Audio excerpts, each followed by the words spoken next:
तो स्टूडेंट्स आइए अब हम बात करते हैं ड्यूल इनपुट और बैलेंस्ड आउटपुट के। स्टूडेंट्स इस कॉन्फ़िगरेशन को हमने अभी थोड़ी देर पहले बनाया, तो इसमें क्या होता है, दो ट्रांजिस्टर होते हैं जो कि कॉमन एमीटर कॉन्फ़िगरेटेड होते हैं और इन दोनों का जो लोड रेजिस्टेंस है उसका एक सिरा प्लस VCC से और इन दोनों के जो एमीटर होते हैं आपस में जुड़े हुए होते हैं और एमीटर का जो दूसरा सिरा होता है वो एक एमीटर रेजिस्टेंस से जुड़ा रहता है और एमीटर रेजिस्टेंस का जो दूसरा सिरा होता है वो माइनस VCC बैटरी यानी बैटरी के माइनस VCC टर्मिनल से जुड़ा रहता है। अब स्टूडेंट्स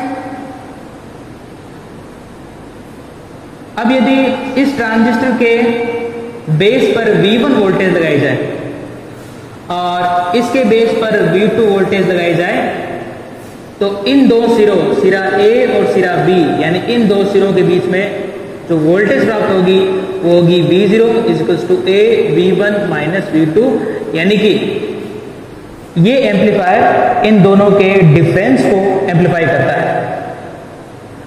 अब स्टूडेंट्स इसको हम बैलेंस्ड आउटपुट क्यों बोलते हैं? बैलेंस्ड आउटपुट इसलिए बोलते हैं क्योंकि इस कॉन्फ़िगरेशन का आउटपुट वोल्टेज इन दो सिरों के बीच में लिया जाता है। स्टूडेंट्स अब जो ड्यूल इनपुट और अनबैलेंस्ड आउटपुट है उसका कॉन्फ़िगरेशन किस प्रकार से होगा वो हम देखेंगे। नाम से स्पष्ट है स्टूडेंट्स, ड्यूल इनपुट यानी दो इनपुट होंगे लेकिन आउटपुट एक होगा। तो स्टूडेंट्स ये अनबैलेंस्ड आउटपुट है, यानी कि अनबैलेंस्ड आउटपुट का मतलब होता है कि जो आउटपुट होगा इन दोनों टर्मिनलों में से किसी एक टर्मिनल और ग्राउंड के बीच में प्राप्त होगा, राइट। तो स्टूडेंट्स अपने क्या करेंगे, ये जो आउटपुट होगा वो सिरा B और ग्राउंड के बीच में प्राप्त होगा, सिरा B और ग्राउंड के बीच में प्राप्त होगा। लेकिन स्टूडेंट्स अब इसकी खास बात है, ये इसकी तुलना में अलग है क्योंकि इसकी जो आउटपुट वोल्टेज प्राप्त होगी ग्राउंड और टर्मिनल B के बीच में वो होगी इस वोल्टेज की आधी यानी A V1 माइनस V2 का हाफ। एक खास बात है स्टूडेंट इसकी, राइट। ये दोनों ही डिफरेंशियल एम्पलीफायर हैं लेकिन इनके आउटपुट में अंतर है। इसका जो आउटपुट मिलेगा वो फुल मिलेगा और इसका आउटपुट जो होगा इसका हाफ होगा। अब स्टूडेंट्स जो तीसरा कॉन्फ़िगरेशन है वो है सिंगल इनपुट और बैलेंस्ड आउटपुट। सिंगल इनपुट में अपने क्या करते हैं स्टूडेंट्स कि दोनों में से किसी एक को ग्राउंड कर लेते हैं, राइट। तो मैं क्या करूंगा, V2 को ग्राउंड कर लूंगा, राइट। तो आपने क्या किया कि जो दोनों ट्रांजिस्टर के बेस थे उनमें किसी एक को ग्राउंड कर लिया। तो क्या कर लिया आपने, तो ये दूसरा ट्रांजिस्टर था उसके बेस को ग्राउंड कर लिया और इनपुट को पहले ट्रांजिस्टर और ग्राउंड के बीच में लेते हैं। स्टूडेंट्स क्या करते हैं, पहले ट्रांजिस्टर के बेस और ग्राउंड के बीच में लेते हैं